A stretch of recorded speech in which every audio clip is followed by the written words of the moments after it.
human nature, Russ. People are gonna do whatever they want to do anyway. That's exactly the point.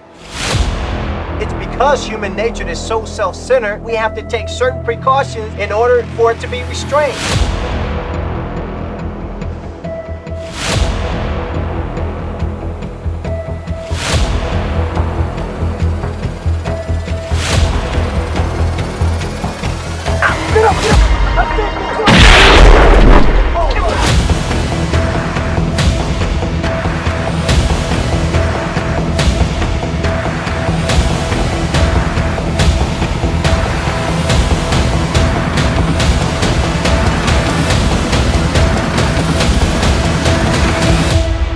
What drives a kid to have no value for life? What drives a gang kid to kill?